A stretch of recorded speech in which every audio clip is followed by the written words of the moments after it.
Argentina. The winners will be decided over the 4 days of special tasks, 2 at the start of the event and 2 at the end. And the competitors will vote among themselves for the Team Spirit Award, which goes to the crew which best embodies the spirit of this unique event. Just 20 kilometers from Manado, the Camel Trophy train pitches camp for the first night. The good news is that it's dry. The bad news is that no one expects the rain to hold off for long. Bivouacs are improvised, and the competitors start to get used to the unfamiliar equipment. The Belgians have the cooking organized. They get 2 accompanying journalists to make the meal. Dawn on day 1 of the Camel Trophy proper, the first day of competition, will see 2 special tasks. The first, 13 kilometers long, the second, a grueling 38. This is where all the preparation and training will begin to pay off, but it is still very much a giant step into the unknown.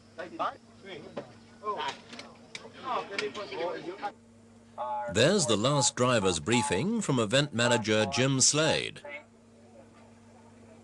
And a last look at the map of the island, which the convoy will traverse from north to south during the 12 days of the event. At last, the order is given for the wagons to roll, and the Camel Trophy convoy sets out on its 1,300-mile trek into some of the most difficult territory attempted in the 8-year history of the event. The Italians, 3 times winners of the Camel Trophy, are once again the favourites. And the Argentinians, first-timers this year, are hoping for a trouble-free Camel Trophy debut.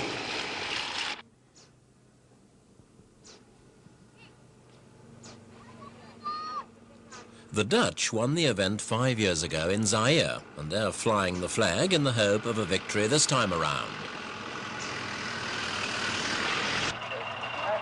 One by one, the Land Rover 110s arrive at the embarkation point for the first special task.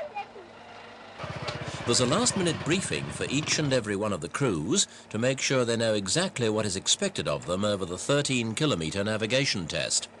An ideal time has been predetermined, and the crew who finishes in the nearest time to that will gain maximum points. Lots are drawn for starting position, and it's the Spanish team of Francisco Pardo Brucar and Jose Luis Esarte Goyna who set the ball rolling.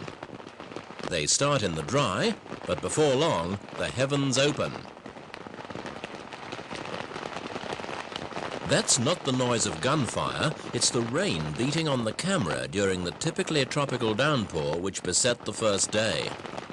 The heavy rains of this region can turn the smallest stream into a raging torrent in a matter of minutes. But the Land Rovers weather the storm in fine style. The French crew of Francois Léonard and Eric Spekerman are the only ones to hit trouble with a persistent electrical fault.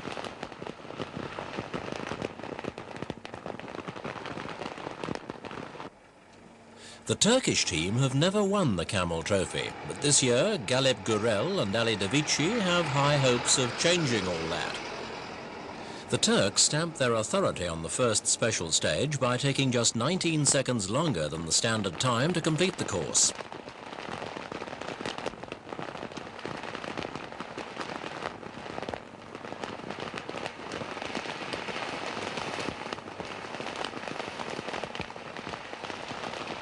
The friendly Turkish team are not above checking the route with a wayside camera crew if necessary.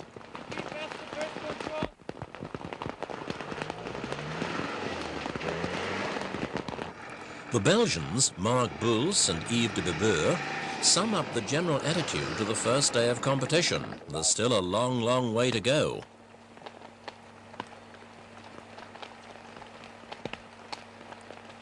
During the tricky later stages of the task, the Germans became stuck 4 times and had to winch their way out on each occasion, but they still managed to finish in 6th and 8th places on the 2 special stages.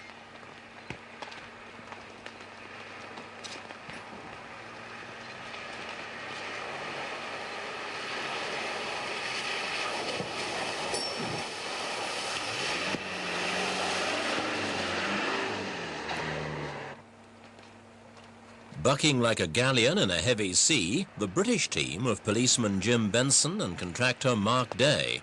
They had trouble on the first test and took more than 2 minutes longer than the set time to finish 8th.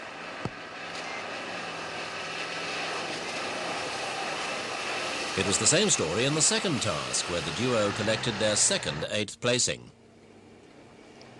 The Japanese, another team who have never managed to win the event, were also in trouble. They were 7th in the first task, but slumped to 10th best in the second test.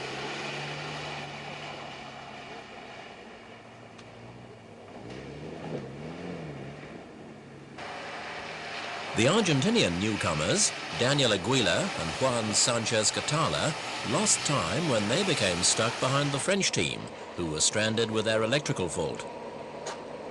But the problems of the French weren't confined to lack of sparks. They also found themselves having to resort to the winch after getting themselves stuck in a ditch.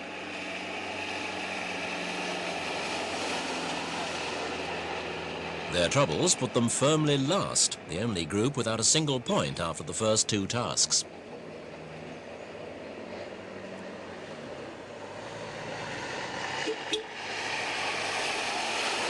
Canary Islanders Werter Sherry and Jose Mario Villavicencio had the advantage of being the first car through the task, but they were soon in the wars on stage 2 when they hit a rock and suffered a puncture. The rains came and went throughout the day, turning the track into a muddy morass. The Italians, Silvano Dell'Anna and Edmondo Licursi, sailed through the sea of mud with ease. They were just 10 seconds behind the winning Turks on stage 1. Full speed ahead for the Germans, who need to make up time after crashing and damaging the front of the Land Rover.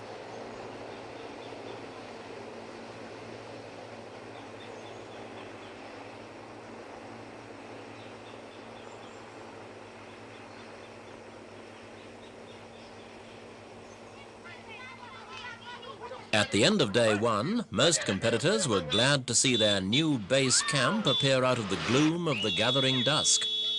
Even the kamikaze dogs turned out to greet the travellers, but the Swiss team of Peter Dudley and Leo Kalber-Matten managed to avoid the canine spectator and an international incident into the bargain.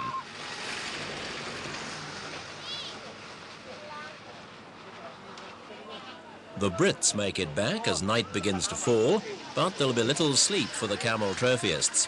They'll have to burn the midnight oil to make sure their battered machinery is in tip-top condition for the next day's specials. Check-in time for Mark Day and his teammate Jim Benson, and they slot into their place in the overall order. After 2 stages, Turkey lead with 27 points, following a win and a second place so far. Italy holds second spot on 20 points, with Holland third on 16 and Switzerland fourth, 1 point behind.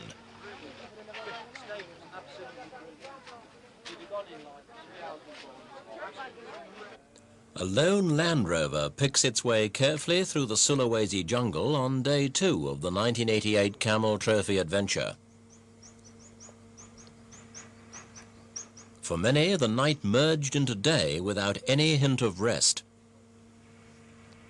The Japanese team of Koichi Kinoshita and Toru Segaguchi were up all night, changing a burnt-out clutch on their turbo diesel Land Rover. Italians Dell'Anna and Licursi lead a 2-team Camel Trophy convoy. Behind them, the Canary Islanders, who, much to their own surprise, aren't last in the competition.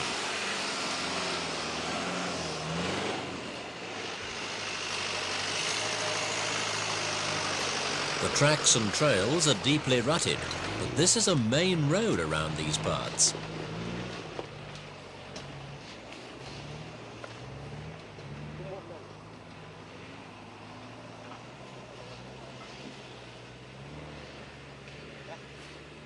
The Turks have already shown they mean business by leading after day 1, and they continue in fine form on the second set of tasks, winning Special Test 4 and maintaining their overall lead with determined driving like this.